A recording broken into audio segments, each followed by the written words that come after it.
Get ready for the dictation. Dictation will start in 5 seconds. Start.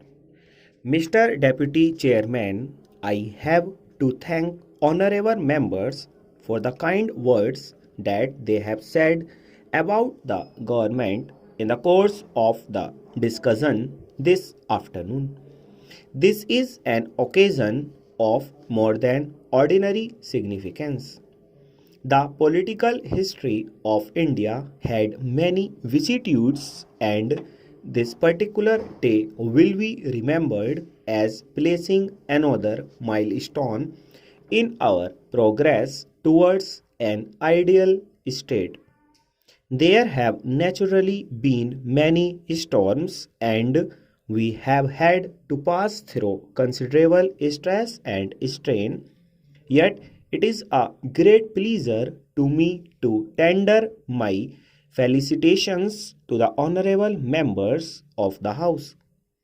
During the last 10.5 months, the country had been resounding with the echoes of the States Reorganization Commission, the proposals made by it, the various claims put forward by individual groups and government, and the comments and criticism made by innumerable persons from the press, from the public platforms, from the floor of the legislatures, and ultimately from the floor of the two houses of parliament itself.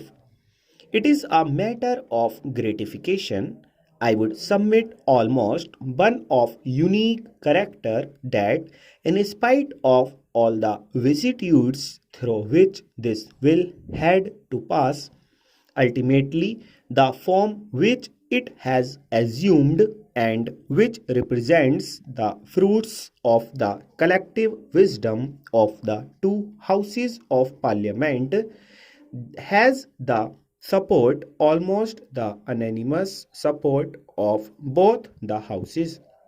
I would like honorable members just to place before themselves the picture of the new map of India. So far, we had a large number of states. Perhaps there were 20 states besides some other territories, but now we will have only 14 states and 4 territories besides the Andamans, the Nicobars, and the Lakdweeps. The citizens of this country will be living in the states, and only less than 2% or just near about 1% will be living in the centrally administered areas. It is worth considering now whether we have not really succeeded in evolving a scheme of which we all can well be proud. If honorable members will consider the case of each individual state, they will find that almost unanimity had been reached except in the case of Ahmedabad in Gujarat. If you take one state after another, you will find that almost all people in the country have now accepted the scheme that is contained in this bill. If you take the various states, you will see that Tamil Nadu, Andhra, Kerala, Punjab, Rajasthan, and other states have virtually accepted the scheme contained in this bill. It is unfortunate that there has been some amount of difference in Ahmedabad in regard to the bilingual state of Bombay, which was introduced in this bill with the unanimous support of the members of the Lok Sabha, and I hope with the backing of most of the members of the Rajya Sabha.